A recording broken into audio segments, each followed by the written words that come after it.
বিসমিল্লাহ রহমান রহিম। সম্মানিত দেশবাসী, আসসালামু আলাইকুম। আমার আন্তরিক শুভেচ্ছা গ্রহণ করুন। আমি আজ আপনাদের সামনে এক চরম সংকটে দাঁড়িয়ে অত্যন্ত গুরুত্বপূর্ণ কিছু বার্তা নিয়ে উপস্থিত হয়েছি। আমাদের প্রিয় মাতৃভূমি আজ এক ক্রান্তিকাল অতিক্রম করছে। একদিকে সংবিধান নিয়ে সুপরিকল্পিত প্রতারণা, অন্যদিকে সামাজিক ও রাষ্ট্রীয় বন্ধন ছিঁড়ে যাওয়ার এক ভয়াবহ দৃশ্য আমরা দেখতে পাচ্ছি। প্রথমত, আসন্ন গণভোট নিয়ে আমার স্পষ্ট বার্তা: আপনাদের না ভোট দিতে হবে। বিভ্রান্তিকর 4টি বিবৃতির আড়ালে সংবিধানের 38টি পরিবর্তন লুকিয়ে রাখা হয়েছে। আমরা আশঙ্কা করি এতে করে দেশে একটি সংঘাতময় পরিস্থিতির সৃষ্টি হবে, রাজনৈতিক স্থিতিশীলতা ব্যাহত হবে ও দেশ ক্রমান্বয়ে ধ্বংসের পথে এগিয়ে যাবে। এখানে একটি কথা আমি দৃঢ়কণ্ঠে বলতে চাই, তা হলো আমি ব্যক্তিগতভাবে প্রথম থেকে শেষ দিন পর্যন্ত জুলাই আন্দোলনের সঙ্গে ছিলাম। তাছাড়া দলগতভাবে জাতীয় পার্টি জুলাই আন্দোলনে সক্রিয়ভাবে অংশগ্রহণ করেছে। শুধুমাত্র রংপুর শহরে আমাদের 2 জন কর্মী শহীদ হয়েছে, মিরাজুল ও মানিক। 4 জন কর্মী কারাবরণ করেছে ও নির্যাতনের শিকার হয়েছে: আরিফ, ইউসুফ, সজল ও জসিম। অন্যান্য শতাধিক নেতাকর্মীর বিরুদ্ধে অসংখ্য মামলা হয়েছিল। জুলাই আন্দোলনে নির্যাতিত ও শহীদ নেতাকর্মীদের যথাযথ মূল্যায়ন ও তাদের স্বপ্ন বাস্তবায়নে আমরাও অঙ্গীকারাবদ্ধ। রাষ্ট্রের ও সংবিধানের সংস্কারের প্রয়োজন, এ বিষয়েও আমাদের কোনো দ্বিমত নেই। তবে আমরা বিশ্বাস করি এ সমস্ত কিছু হতে হবে সংবিধান সম্মত স্বচ্ছ প্রক্রিয়ায়, নির্বাচিত সংসদ, সরকার ও জনগণের সম্মিলিত উদ্যোগে। কোনো নির্দিষ্ট গোষ্ঠীর মাধ্যমে শুধু তাদের পূর্ব নির্ধারিত এজেন্ডা বাস্তবায়নের জন্য অস্বচ্ছ ও বেআইনি প্রক্রিয়ার মাধ্যমে আন্দোলনের শহীদদের আত্মত্যাগের পক্ষে সৃষ্ট আবেগকে কাজে লাগিয়ে যে ধরনের সংস্কার প্রস্তাব করা হয়েছে তা আমাদের কাছে গ্রহণযোগ্য নয়। বর্তমান হানা ভোটের মাধ্যমে সেরকম একটা উদ্যোগ আমরা লক্ষ্য করছি। সে কারণে গণভোটে জনগণকে না ভোট দেওয়ার আহ্বান জানাচ্ছি। আজ আমাদের রাষ্ট্র সমাজের দিকে তাকিয়ে দেখুন। বিদ্বেষ আর বিভাজন আজ 18 কোটি মানুষকে একে অপরের মুখোমুখি দাঁড় করিয়েছে। ইনসাফ আর সাম্যের কথা বলে আজ তৈরি করা হয়েছে চরম বৈষম্য আর দখলদারিত্বের এক অমানবিক রাষ্ট্র, যেখানে চরম নিষ্ঠুরতাকে অভিবাদন জানানো হয়, মসজিদ, গির্জা কিংবা মাজারে পৈশাচিক উল্লাস হয়, যেখানে মানুষ আজ বাকরুদ্ধ। আমাদের প্রিয় মাতৃভূমি আজ যেন এক মৃত্যুপুরী।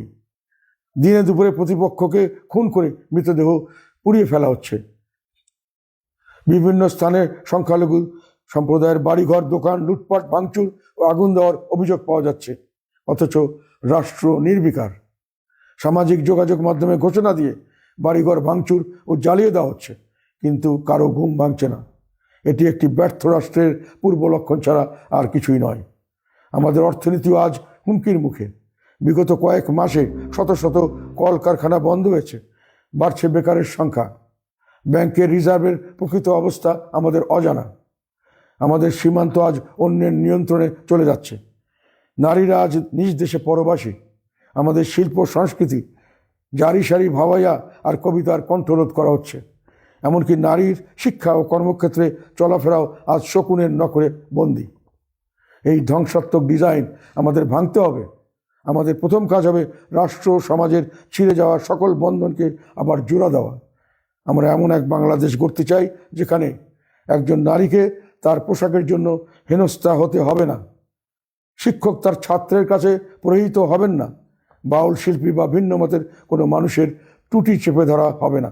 প্রত্যেক মানুষের সমান অধিকার ও মর্যাদা প্রতিষ্ঠিত হবে। প্রিয় দেশবাসী, এই নির্বাচনে মাত্র 2টি পক্ষ, একটি মহান মুক্তিযুদ্ধের চেতনা ও 71-এর পক্ষের শক্তি, অন্যটি সেই আদর্শ বিরোধী অপশক্তি। জাতীয় পার্টি সবসময় আপনাদের পাশে ছিল এবং আছে।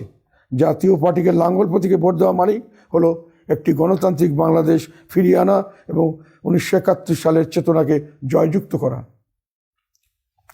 পরিশেষে আমি বলতে চাই, আজ আমাদের দেশ সার্বিকভাবে বিভক্ত।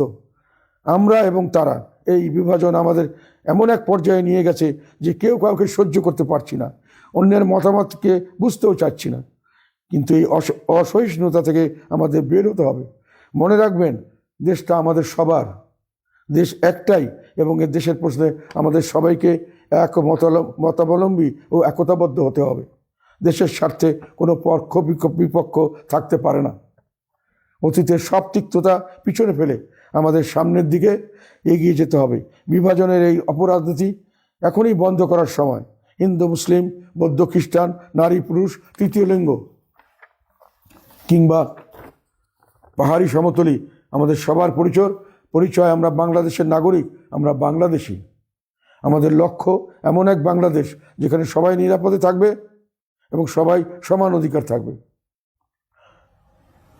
রাষ্ট্র হবে এমন যেখানে প্রতিটি মানুষ সমানভাবে নিজ নিজ ধর্ম পালনের পূর্ণ অধিকার পাবে। আসুন সব ভেদাভেদ ভুলে একটি মানবিক ও বৈষম্যহীন বাংলাদেশ গড়ে তুলুন। আসুন এই মুমূর্ষু দেশকে বাঁচাতে আমরা ঐক্যবদ্ধ হই।